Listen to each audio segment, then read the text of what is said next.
Welcome to Windows on the World, bringing you cutting-edge news, empowering information, and no conspiracy theories. This week on Windows on the World, we talk about ancient megalithic sites and anomalous findings with Bruce Fenton in Ecuador and Brian Forster in Peru. Bruce Fenton is co-author of the book Ancient Aliens in Australia, which he wrote with Stephen and Evan Strong. Bruce has information on two sites he has visited recently: a possible lost civilization in Ecuador and a site in Georgia in the Caucasus. Both reveal strange artifacts and construction which could be linked to an ancient civilization of giants. Bruce Fenton, welcome to Windows on the World. Thank you very much for having me on. Well, you've been finding some fascinating ancient sites, and there's this particular one in Yanganates, which is a South American site in Ecuador. Can you tell us what you found? Yeah, certainly. It goes back a little while now when I was first told about the site by the original, I suppose, the recent discoverers. There is talk that the site's been rediscovered a couple of times, but back in 2012, a group trekked in, found two sites, one with a giant megalithic wall, and then another site nearby, by a river, which had a megalithic platform and a large wealth of stone artifacts, including giant hammers. So I took a trek in myself to have a look, and I have to say, it's a fascinating site. There's an 80-meter high wall. It's an unknown length because it's still mostly buried underneath, overgrowth and mud. So we can't say how long this wall goes on for, but it has a very steep incline. It's at about 60 degrees. So this is a steep and very high wall. So my initial projection is that we're going to find that this is some kind of defensive wall around a settlement. So it could be extremely long. I have to say as well that my guide and sort of teammate in a way has told me that he went back in about a couple of weeks back, and he has found another section of similar wall, and I believe it's a continuance of this same one, i.e. that it's very long because this is another site. So we have this wall, and then around the wall are a wealth of stone artifacts. As I say, some giant hammers have been found. Personally, I saw smaller objects. Many sort of, I suppose, stone hand tools, unknown stone objects. There's some that may have been metal, maybe gold, we don't know, but into pretty shapes. But certainly they appear to be molds. And then just strange stone pieces that really, at this point, no one can fathom because they don't seem to match any known Ecuadorian cultures. The artifacts that I've seen do not match Inca artifacts, and they don't match the Panzaleo people's artifacts, which are the people in that region. Just to sort of compare, I do have images of artifacts found at a site very near to this wall, in fact, just about 5 kilometers away, which we believe is probably a Panzaleo site. And the kind of artifacts that have been found there are completely different. You have very well-made polished stone maces, as they're called, in sort of mushroomic shapes. And these are extremely different looking and much newer looking. So again, this is another thing why I suspect this site in the jungle is extremely ancient. The artifacts look very weathered, look very, very old compared to these Panzaleo pieces, which are around about, 2,000 years or more in age. So they're very old, but we can tell that these are far more modern than the pieces we're seeing in the Yanganates jungle. At the moment, we don't have a fixed date, but I'll be honest and say that I'm working with the hypothesis that we're going to be going back many thousands of years, judging by some of the weathering on this wall. There are parts where it's really been eroded so badly that it has to have had a great amount of time to have eroded in that extent. So the wall is the main piece, but we also know that, yes, as I said, there's other little sites nearby where other groups, in fact, another team went in and they've said they found another site with artifacts near to the wall. And so I'm working with the hypothesis that this is an extensive settlement. For those who aren't familiar with the background to finds in Ecuador, there were significant finds in the jungle down further to the south from us, which ended up in a collection known as the Father Crespi collection. And these pieces were all kinds of things: metal, stone, gold, silver, but with engravings. And these came out of the jungle down further to the south. And the Shuar people claimed that they had found temples and structures and tunnels in the jungle where they were retrieving these from. So I suspect that we're going to be dealing with part of the same culture. That's very interesting. You also mentioned, or it has been mentioned, that there was vitrification at this site. Is this the same site? Yes, that's right. I mean, in some of the images, people can have a look at on the website, and obviously they'll find this evidence themselves. But it certainly looks like between some of the blocks there is what appears to be vitrified stone. Again, this needs to be tested, of course. And there's an argument to say, is it some kind of erosion feature? I mean, I'm not a geologist, but it certainly, at a glance, from a person who's not a geologist, it certainly looks like the stone has been melted in some way. And in fact, at the top of the wall, there's an area which I think it features in one of my videos. I'm not sure if I've got it online. If not, I'll put it online. But there's an area of stone there that looks like at one point it may have been molten and has then hardened again into a sort of almost rounded off block. And that sort of really stood out to me, actually, because it does look like it's been exposed to extreme heats or some other strange phenomena that has shaped it in that way. I mean, I will try and find that image and perhaps shoot it across to you or put it online so people can look for themselves. But so there's some evidence there that there may have been, a high energy event of some kind. I wouldn't have thought volcanic because we would have seen, lava around the place or something. But it does seem like there's been some kind of high energy event.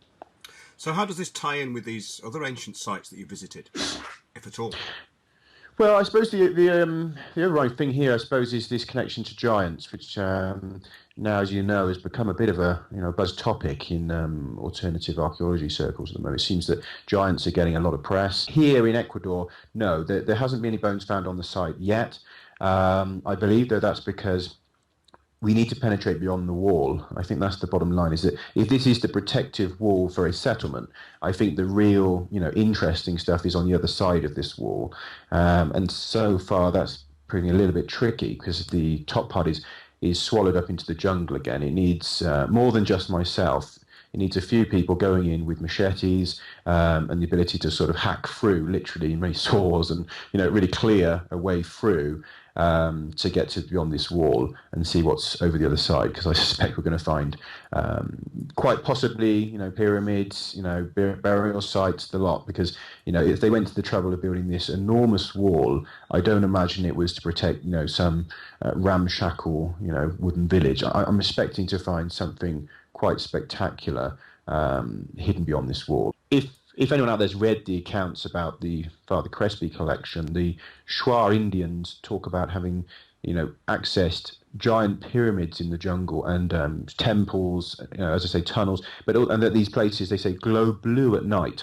So what kind of technology is that? What is it we're dealing with here? It doesn't sound just like the abandoned remains of the Maya or the Inca or something. So, structures that glow in the night. This sounds really out of this world. So to actually access perhaps part of that lost culture, which if it's got some kind of lighting system there, however that works, it must be fairly advanced. So, I mean, we could be walking into, an ancient advanced settlement, some kind of offshoot of the Atlantean or Mu cultures. So, yeah, I have to admit that I'm quite excited by the prospect of getting in and penetrating further. But there's a wealth of artifacts, as there is. I mean, it was very exciting just to be holding, some of these stone pieces that were there on the wall, just discarded. So it makes you wonder, how much is to be found, beyond. So yeah, I'm excited, but I'm also quite sort of, if you like, happy with the progress so far, in that, we've already seen enough to know that there's something spectacular here. Because, an 80-meter wall in the jungle where nobody's supposed to have lived in any known records, and where the Inca believed was a sacred area that they considered was, really like a holy place, this area.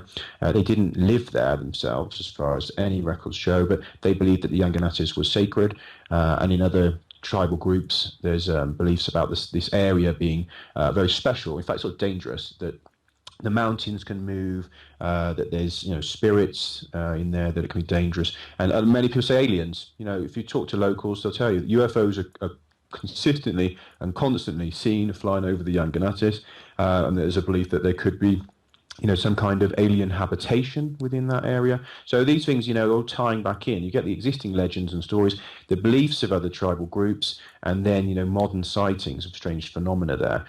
So really, it's all painting a picture that there's probably something very special there, Mark. That's fascinating, Bruce. So I'll look forward to an update on that. That's great. Can you tell us a bit about the Georgia site? Yeah, sure. It kind of connected in because of the giant aspect, of course. Like I say, in the Ecuador site, we had the giant hammers, and this tied in with the fact that in Georgia they'd found bones from giants. And I was contacted by a TV production company that were making a show for the Science Channel, and they wanted to go. Well, first of all, they wanted to go into the site in Ecuador, and they had to do a bit of a way up between doing that or Georgia because of, I guess, the logistics and costs. And in the end, they decided they would go with the Georgia site. So I literally was flown out to Georgia, joined a team that was going up into the mountains there. And the team consisted of 4 people from an original group that had been into the site and had discovered the bones. And then there was 3 people from the production company, myself, and then the local rangers that would be accompanying us. So it was quite a group. And then we had to hike in through. It's a national park. We had to hike in about 30 kilometres. We had special permits and whatnot just to even go up into there to film. It's all protected area. I should mention, there's bears, wolves, wild cats and whatnot in there. So it's a bit of a danger. You wouldn't want to be on your own walking around in there. In fact, when we were there, a German scientist that was hiking in there actually went missing, and they found dead later. So I mean, it potentially is a dangerous place. So we hiked in through forests, and then we literally had to. I mean, it was a bit of an adventure. We had to walk up, in a river between 2 sort of 100-meter high cliffs, in this gully for several kilometres, with the concern of flash floods coming down and catching us in this area. There's nothing you could do. You couldn't get out of there if there was one. And then beyond that, and I should say on all the way, Mark, I was noticing significant evidence of a megalithic building. Many shaped stones, this is for kilometres before we got to the site, shaped stones, that were just sort of either discarded the size of the path or, at one point a sort of square-shaped column, a piece of a column just lying at the side of the path. Multiple instances of stones that were obviously human worked, and that had flat surfaces and whatnot and right angle corners, and that sort of increased as we got closer to the site.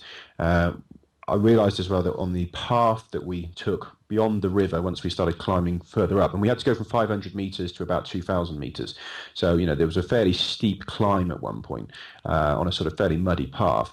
But what was very evident to me was all scattered about on this path and to the sides of it were, again, stones that had been worked. And the more I walked, the more I realised that we were, walking on what was once a significant megalithic road, that it would have been a paved stone road. For the amount of damage that was done to it, I could only project that it was, it's been there for an incredibly long time, thousands of years, and that has probably undergone multiple earth movements. The area is hit by significant earthquakes every now and again. So I think that we're talking about damage from earthquakes over thousands of years for this road to have been reduced to what I saw, which was, stones scattered about and some at strange angles, and as though the land's moved. So that was before we even got there. You already realised that, there's something very, very peculiar going on here. In the middle of nowhere, why would there be this stone road? No one's living in this forest. There's some used by farmers. They do graze some cows in there at times, but, that's it. And then we got to the top. We were taken to a ruined structure. Locals now sort of believe it's a chapel, like some kind of old church, but that doesn't really stack up because from what we can make out, there's a type of cement used there, like they'd call it like Roman cement or Roman concrete, which it may not be the exact same one, it may not be the Roman one, but it certainly appeared to be, and that would date it from around, let's say, 1800 to 2,200 years old, so which in Georgia would be pre-Christian, so it's very unlikely that this is a ruined church. I'd like to say to all the people out there, do something and do it now. Because those, you know what, war pigs are up there and they're coming after us. They're coming after you. They're coming after your family. They're coming after your land. They're coming after your soul. So it's up to you now. You figure it out or you're going to come back the next time and it ain't going to be so pretty for you. And guess what? I'm going to be right behind there and I'm going to make you responsible and I'm going to put you in jail where you belong, you war pigs. Have a great day, everybody. It has an east-west alignment, so there's a potential there for it to be some sort of solar temple. It could also be a fortress, but we don't really know how old this is, Mark. This could be much, much older. It incorporated some megalithic blocks, which may have come from another site. Of course, could have come from a burial mound or somewhere else that's been built into it. And then there was at least one stone piece I saw which had an emblem or some sort of symbol engraved into it. It looked rather like sort of like a tadpole, but the head was just a circular drill hole that went straight through the stone. Perfect drill hole. And then just off to one side of this ruin, and isn't it completely ruined? There's no roof on this. The walls are collapsed. The floor is covered in debris. You can't really see whether there's what's beneath you. There may be an underground aspect to this. There was a square, I suppose, what could be an entrance to a cellar or something, but it's all filled with mud. But then just a few meters away to one side of this ruin, there is what they've termed the crypt. And this is clearly would have been part of the same construction, but it's a few meters away. The roof of this is also gone, and it's filled with debris. But this is where they found these bones. This is back in 2008, and there's some articles out there that cover this. I think it's just a couple of articles, but the team had managed to get up there, and they'd done an limited exploratory dig. And in one corner of this site, they had found, multiple bones, very old. I mean, you can see from the images they are, they're brown and yellowy color. They're like petrified bone. They're very old, that were oversized, significantly oversized. So they took some of these as samples, which they took back to the capital with them, and had them examined. And the scientists that looked at them projected that if this was a human, that they would be around about 2.5 to 3 meters in height when they were alive. So it'd be it's a giant by any standard terms. And the reason why they'd actually trekked up there in the first place was they'd heard stories about a local farmer who had sort of stumbled upon this crypt when it was in better condition. I think when the roof was perhaps still on. And he had actually found a burial there of two giants, and they were sitting in chairs at a table inside that crypt structure.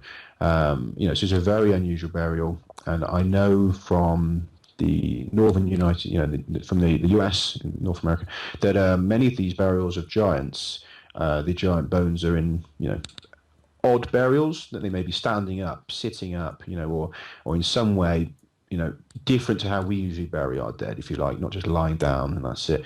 They're buried in an odd way, if you like, sitting up or standing and all this. So again, it matched up to what we know seems to have happened with these burial mounds in the US. So it does seem to match this culture, if you like, this global culture of giants. In that same area, there's also supposedly another person, I live with the same farm, but somebody else up there. It would likely to be a farmer or a ranger. No one else goes up there. Someone else who'd been up there had said he'd stumbled on another kind of burial area, a sort of a cave or something of those type, and he had managed to get inside and had found a giant mummified inside, and had basically sort of panicked and fled. I mean, I guess got spooked. We don't know exactly where that was, but I have a suspicion because I saw a few things up there that were pretty incredible. I mean, we were told by one of the group that we had gone in with that he knew where there were some other bones, and so we sort of weren't sure what to expect, really. We thought maybe it'd just be nothing. We're up in the woods, could be a dead animal or something. So we were taken into the woods to see some more bones.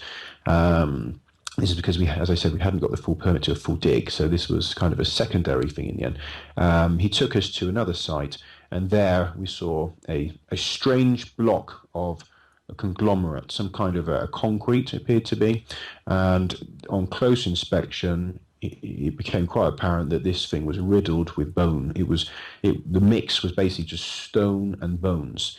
I couldn't see evidence of any sort of normal mortar, any sand or some other agent or chemical in there that was holding it together. It appeared that the bones were fused with the stone. Now, if anyone sort of paused for a moment and thinks about that, and they can think of anywhere else in the world where they can see an example of a concrete which is literally just stone fused into bone, then I'd love to hear about it, because I've researched far and wide, and I have to admit I've never heard of that. And looking at it very closely, I couldn't see that this was just stuck together, in a traditional way that a concrete or cement would be. It looked like the bone had been melted somehow, and in some points it went at right angles, and it was really mind bending, because you couldn't see how the bone could go at these angles. That suddenly it goes across and then just straight down, but there's no fracture in the bone. It looks as though it somehow was mixed into a big part of the stone, and then the whole thing was melted and then just left to cool, and that the bone has not fractured when it's bent. This is the thing that really bends the mind. So I'm not talking about a concrete where you put in some sort of cement, mixing bones, mixing stones. There doesn't appear to be a third element in here, just these small stones and these bones, and there is a solid concrete, very hard, very hard. There was a few pieces that had broken away, obviously over a vast period of time, that were on the floor you can pick up and look at, but the actual stones in it, if you tried to pull on them, they didn't come out. I mean, it was extremely hard. There was another example of this. It wasn't solitary, and this was projecting out of the ground, this large block. A few meters away, another block. Again, and I could see what appeared to be parts of a spine, a pelvis, embedded into it. And again, I'd say human size, from my opinion. So I don't know if they've been giants, but my suspicion is that these were normal-sized humans in this block, and maybe unconnected to the skeleton found in the crypt. We don't know. Maybe two cultures up there, or that the giants were using people's bones to make this material. Which is a horrific thought, but would go perhaps with some of the legends of how the giants sometimes treated local villagers. And then I found another part of this site which had what looks to me to be the entrance to a tunnel made of this same material, the lip of a tunnel made of stone and bone. This is completely filled with this, with debris, basically, from the forest. But this could well be the entrance to the cave where the ranger or farmer had found this giant mummy. So I believe that we were right on the edge of perhaps, one of the most incredible discoveries ever. I mean, if that really is the remnants of a giant's construction, which is just buried, and what we were seeing was probably just parts of a larger structure sticking out from the ground, made entirely of stone and bone. And if that tunnel is the entrance to the crypt where the mummy is, then we're really, we're on the edge of something fantastic. I didn't have enough time to explore as much as I'd like, Mark, but I did go down a bit further into the woods on the last day, and I found another sort of stone object, which appears to be, if you think of a typical gravestone with the curved top, like that, sticking out of the ground, at a right angle from the ground. Clearly had been smoothed off and looked man-made, but was about half the size of an actual gravestone, and it wasn't a gravestone, but it was that shape, the tombstone shape, made of a sort of a black stone sticking out of the ground. I tried digging around to see if it moved. It wouldn't. It was fixed to something larger underground, and straight ahead of it there was another stone protruding from the ground. I think this is a large stone. Maybe, I don't know if it's a stone construction or what it is, or some kind of mural, or but there was something underground there, and this is several meters away from the piles of stone and bone. So there was further evidence of a presence of some kind of beings in that wood, scattered around. And I assume if I'd had time to have gone wandering around, I would have found sites all throughout the woods. I've got no doubt about it. I think that this bones found in the crypt really is just the start of the mystery. I think that whole area is full of fantastic archaeology, and we are in the process. I'm in talks with some people back in Georgia to do with getting permits for next year to maybe organise a more thorough and scientific rigorous investigation. So what we did is put our information with theirs into one book, which is Ancient Aliens in Australia, Pleiadian Origins of Humanity, in which they analyse some of the sites that they've been to, the ancient megalithic sites, which are not supposed to exist, of course, in Australia, because the local population weren't supposed to be making these. But they analyse that, and then we give in what we know about these Pleiadians from direct experiences and from very strange kind of past life experiences we've had. The strangest sight I've ever seen, and probably the most important. I'm not saying that based on on nothing. That's really interesting, Bruce, and keep up the good work. Can you just tell us a bit about your work with Stephen and Evan Strong, because they're going to be guests on the show very soon? Yeah, sure. Funny enough, in the last couple of years, we've ended up involved with sites across the world. So Europe, Ecuador and Australia, which was a funny kind of tie-in. I mean, my wife Daniela is Australian, so we have a link to the country anyway. But Stephen and Evan, it came about through our original book, which was to do with Mayans and Pleiadians. And then we were put in contact with Stephen and Evan through a reader of their work and our work. And it became apparent that we were both tackling this Pleiadian angle to ancient history and the role that they may have played. And so we were put into touch with each other, had a few conversations, and realised that potentially we'd be able to work together. And we believe that the Pleiadian mystery in Australia is really only just starting to unravel now. They're finding more and more sites. They've got articles coming out all the time, and we know that there's much yet to come from the elders there, that they are feeding the information through to Stephen and Evan, but they're cautious because this is a culture that got badly burned by the West, and knows that it's prudent for them to be cautious in their sharing. So people have to sort of bear with this process, that it's gradually coming out.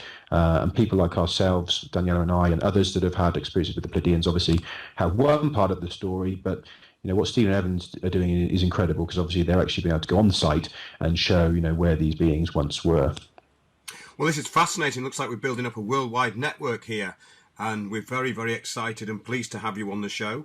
And we'd like to speak to you again in the near future. So keep us updated, Bruce, and thanks for your time. Thanks, Mark. Thanks a lot. Take care. And thanks to everyone out there. Cheers.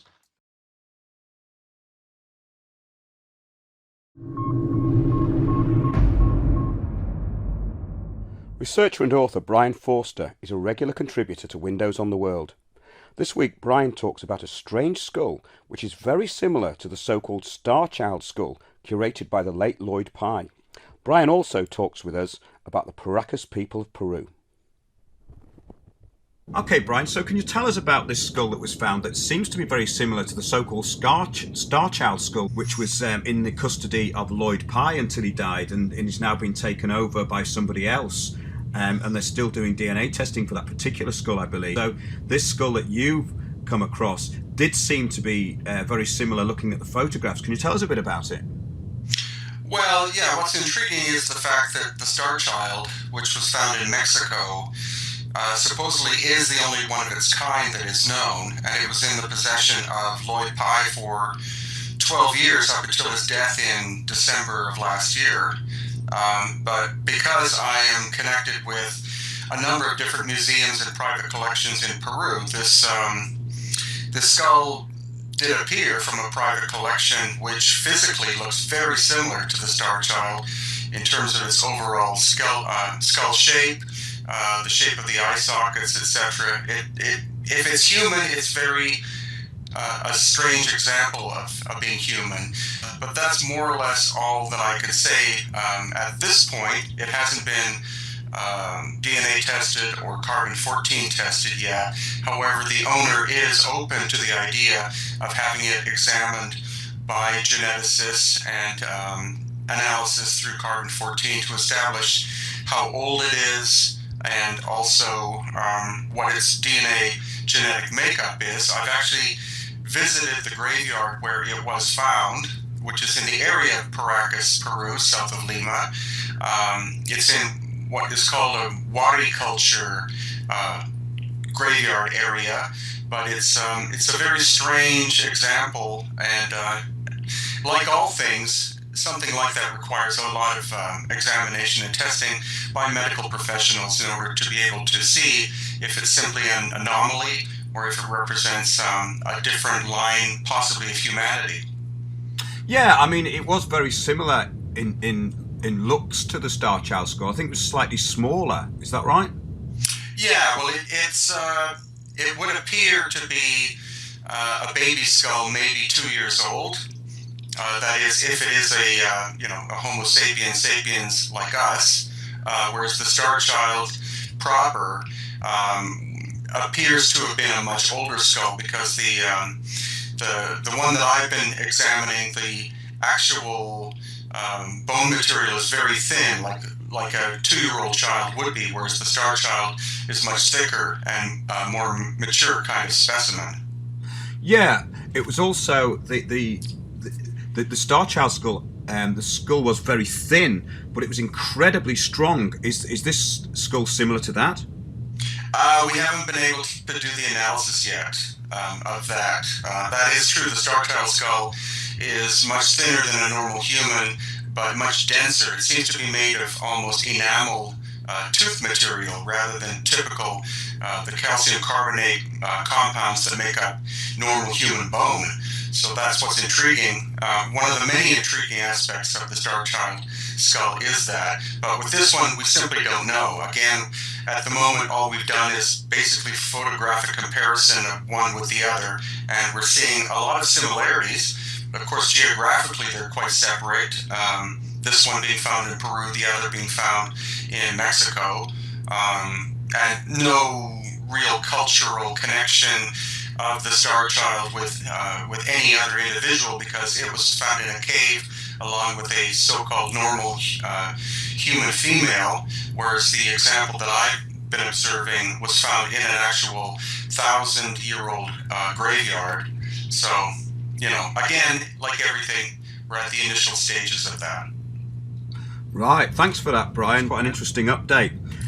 You've just attended a conference recently. Can you tell us a bit about that? Yeah, I was recently at actually 3 different conferences. The most recent one was in Johannesburg with a man called Nash Singh, who organized it. His organization is called scaconference.co.za, and it brought together people such as Robert Schock, the geologist, also Andrew Collins, Hugh Newman, and others. We were all flown to Johannesburg in order to conduct a 2-day conference. And then the week before that, we were all in Cape Town, run by Nash Singh again of the SCA conference, where we talked on a variety of different subjects. My 2 subjects were lost ancient technologies of Peru and Bolivia, as well as the elongated skulls of Peru. And then the week before that, I was actually in Toronto, in Canada, giving a talk about the elongated skulls to a conference called Idea City, where 50 different speakers were brought from around the world to discuss a range of different topics, which are very current, and it's been a very great experience. But I've been away from Peru for a month, and so I'm ready to go back home. Do you find that meeting up with fellow researchers is helpful? Because obviously you do quite a lot of work with people like Robert Schock anyway. Do you find that it's good to hook up with people? And did you come out with any particular insights after the conference that you can share with us? Well, very much so. It's always wonderful to meet other researchers in person. In the case of all the individuals that I met, Hugh Newman, of course, I knew from before because we conduct tours together, but also Michael Tellinger was there, and we all got along very well. We all support each other's work, and that's really quite wonderful. A lot of our discussions, both in the conferences and outside, more or less focused on this event that happened about 12,000 years ago, which was the end of the last ice age. And what we are learning now is that the end of the ice age happened in less than 3 years. The oceans of the world rose by 350 feet in a maximum of 3 years, possibly less than a year. And according to Dr. Schock, it could have actually been less than 2 weeks. And so that created an incredible destabilization of not only the planet, but the people and cultures of the planet. And so that was very up to date and absolutely intriguing. It certainly is, because that ties into what people like Graham Hancock have been saying for quite some time. Does this tie in with your area of research? Does the timeline of this, does this make sense to you with your research into the megalithic cultures of Peru? Oh, definitely, because the thing is that there's more and more evidence that Cusco especially, and other megalithic sites in that area, and also in Bolivia, which are not explained properly by conventional archaeology because, they simply state that there were no cultures in the area, say, prior to 2,000 or 3,000 years ago. But if we're looking at megalithic constructions which are 12,000 plus years ago, and if those cultures were devastated or in fact wiped out by this, what is presumed to be a galactic event, then it adds more fuel to the idea that we're looking at the fact that humanity as civilizations goes back at least twice as far as we've been taught in terms of Sumeria, ancient Egypt, etc. We've been conventionally taught that those were the first high cultures, but in fact they may have been actual renaissance of older cultures which preceded them by 6,000 plus years. It really ties into that idea of the collective amnesia as well, which is very interesting. But how does it tie in, do you think, to these Paracas people who seem to be fairly anomalous with the other cultures? The thing is that the Paracas culture are very obscure on many levels.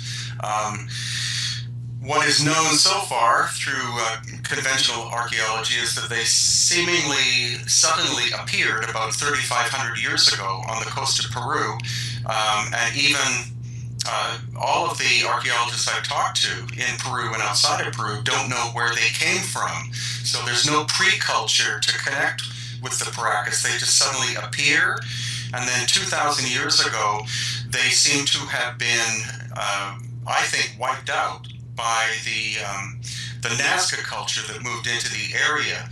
This whole area around Paracas and Nazca began to be destabilized in terms of climate starting about 2,000 years ago. The whole coastal area was turning into a desert due to very powerful El Nino events. And so the Nazca people, who previously lived to the northwest, moved into the Paracas area, which still is very heavily agricultural, and I think not only blended in with the Paracas, but in fact wiped them out, because the elongated skulls basically disappear with the end of the Paracas culture. They weren't very prevalent amongst the Nazca.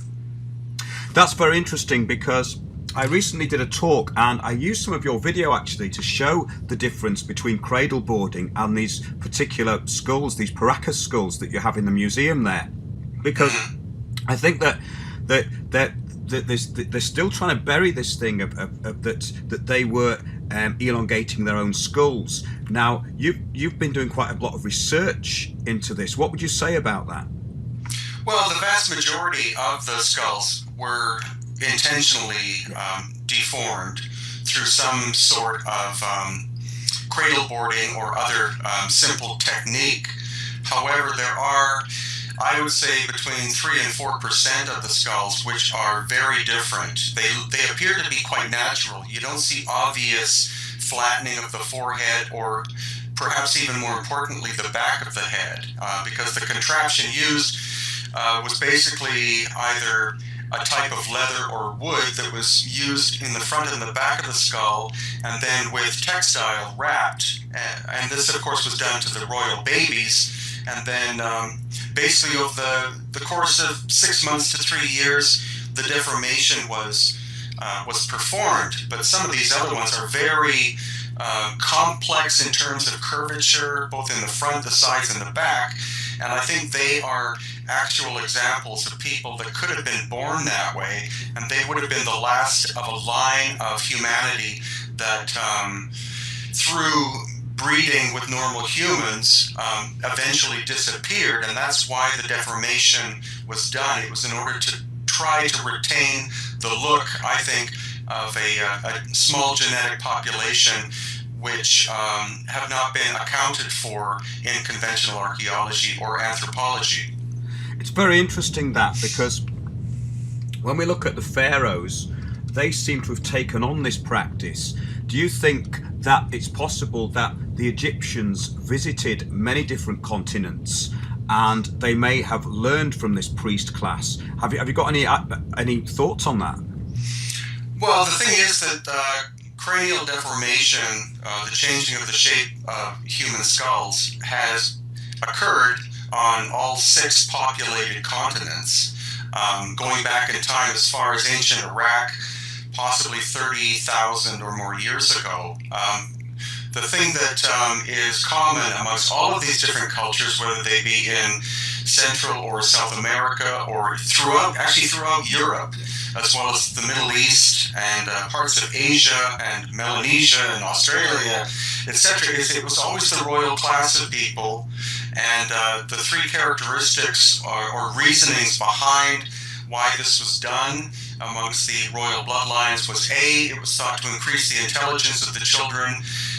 B, it was thought to increase the intelligence. It was thought to be very aesthetically pleasing. And then number 3 was that is what the ancestors looked like, and that's where it becomes quite curious, because who were these ancestors that may have looked that way in various parts of the world?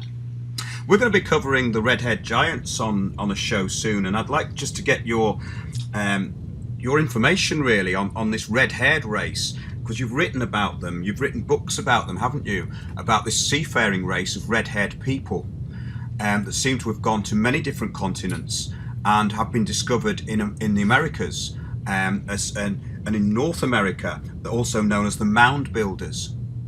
Can you tell us a bit how you think that might tie in with possibly the elongated skulls? Do you think there's a connection between these people, these seafaring race, and the people with the elongated skulls? Well, the intriguing thing about red hair is that, of course, it represents a very small percentage of even modern-day populations. And people erroneously believe that red hair originates in Scotland and Ireland, or necessarily amongst the Celtic people. But in fact, through genetics, we know that its origins are in the Middle East. And you find, even to this day, in Iraq, Iran, Afghanistan, and other nations in that area, that there are still red-haired people with blue eyes and green eyes. So that's where the origin is. You do find red hair written about in many different cultures around the world, amongst the people of Israel, or the royal bloodlines of Israel, Polynesia. And what's intriguing about the Paracas is that they predominantly, at least the royal family, predominantly had very dark red hair, which is not a typical Native American characteristic. Not only that, but as you were saying, the so-called red-haired giants of predominantly of North America, again, seem to have had genetically red hair. And so it opens up the idea that the standard story of every one of the Native American peoples who have ever populated the Americas came across the Bering Land Bridge and were all black-haired and dark-skinned. Many native cultures in the Americas talk about that upon their arrival, these so-called giants were already existing there. And by giants, we're probably talking 7 feet, 8 feet, or possibly 9 feet tall, but I wouldn't say any bigger than that. But that then these native people actually went into battle with these so-called giants and, in general, wiped out their existence. Yeah, it's very interesting when you say that that the red hair is not really a native thing to the British Isles. However, there does seem to have been a migration into Scotland and Ireland of these people. Ties all in also with the rhesus negative blood, the Rh negative blood with the red hair. Have you got anything to say about your research on that? Not really at this point. That is quite an intriguing factor.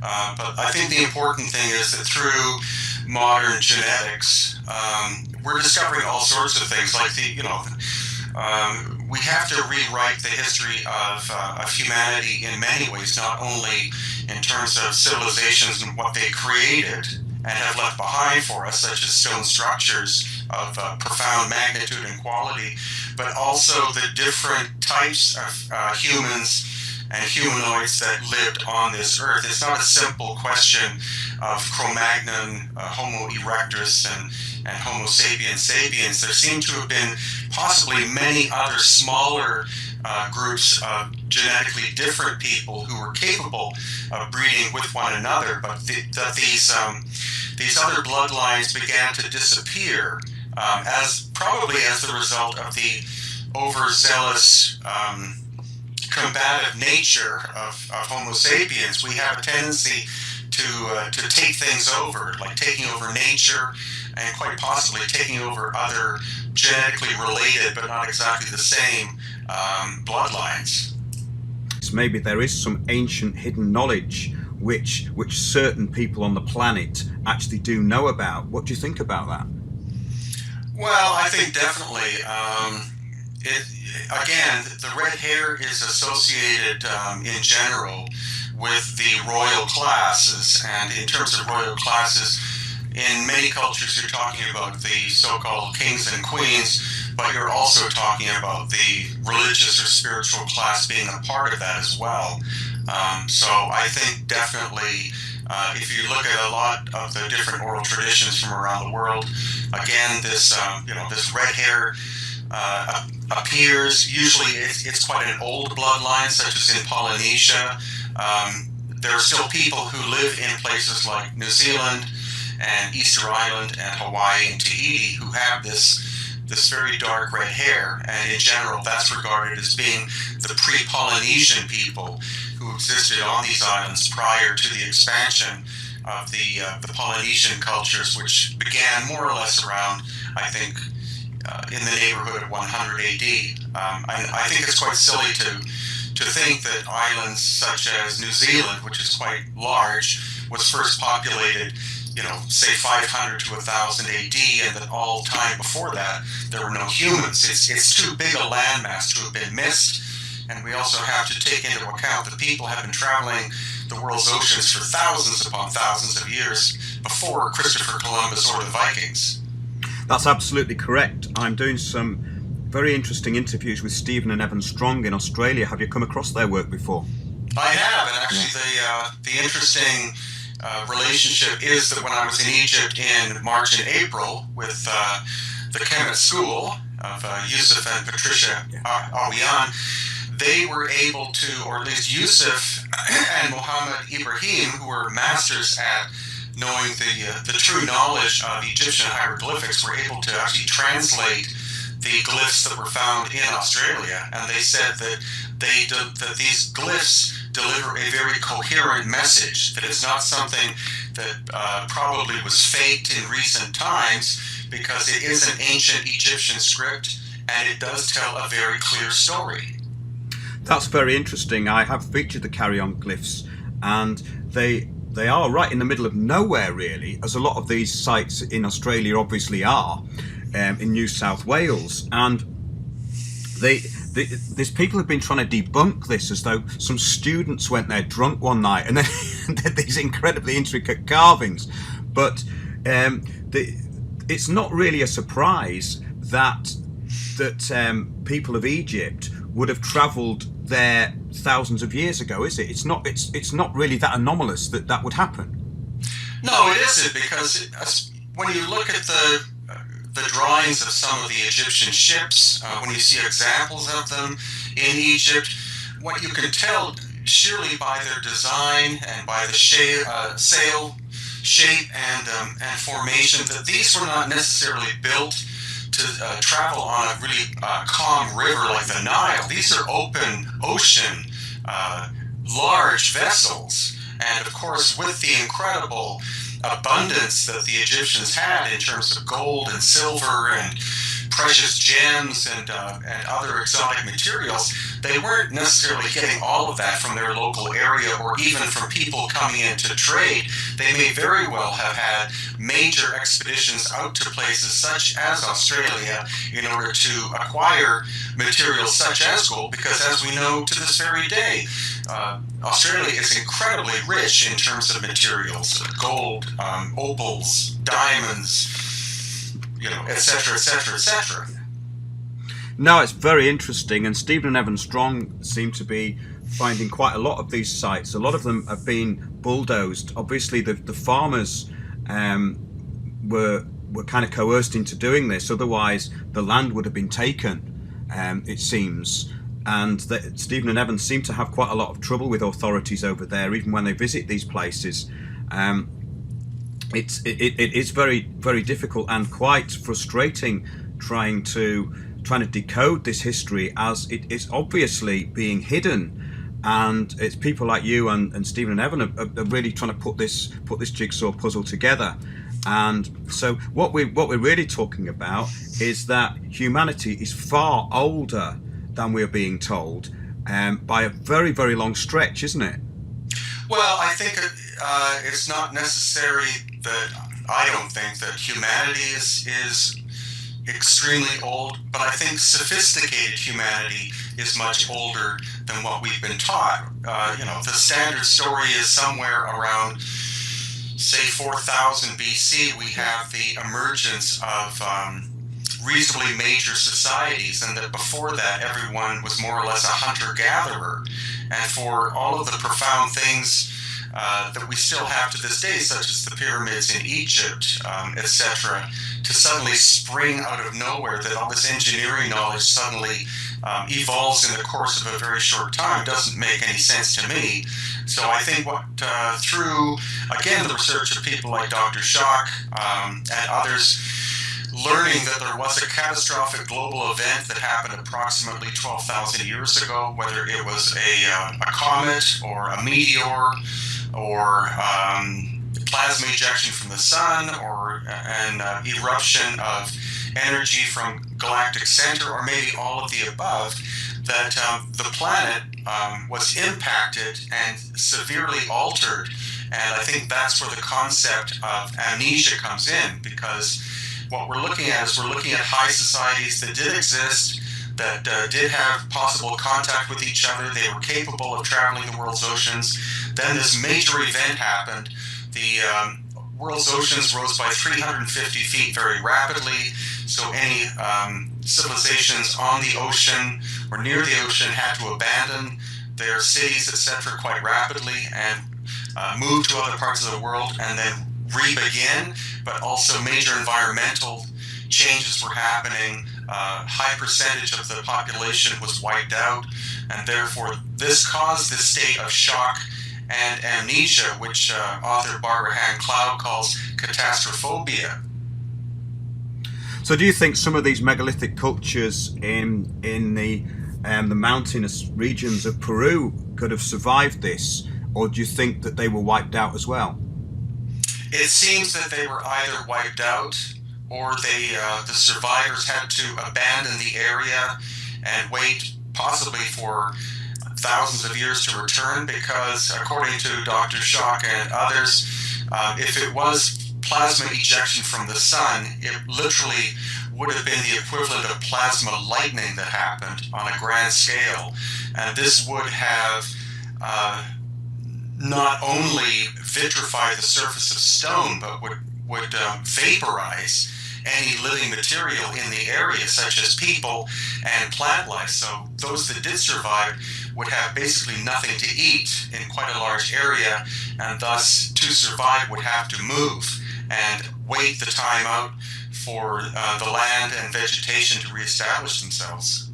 Well, that's very interesting you bring up vitrification, because that's something that's been discovered all over the world, these melted rocks.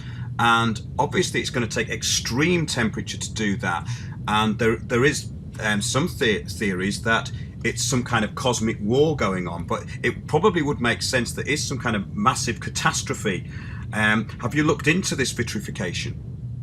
Yeah, there are possible examples in Peru, and Bolivia, and also Dr. Schock showed slides of, I think it was a fortress and a tower in Scotland. Yeah.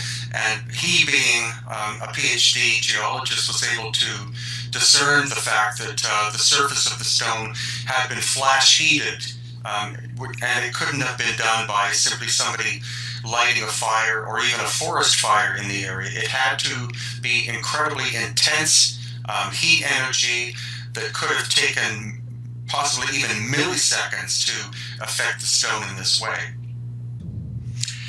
Well, Robert Schock has clearly shown that the Sphinx was shaped thousands of years prior to the rise of the dynastic Egyptians. And so conventional chronology says that the Sphinx was shaped probably about 2500 BC, but he's dated the weathering, the water weathering of the Sphinx at possibly as much as 8000 BC.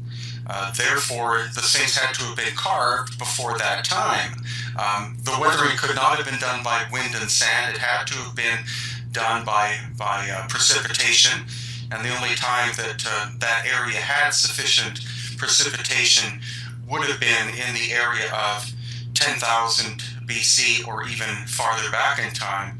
It's my belief that the pyramids of the Giza complex are also contemporary to the Sphinx and are at least 10,000 plus years old. So they were not created by the dynastic Egyptians, as far as I'm concerned, but are artifacts, again, of this one of these much older cultures.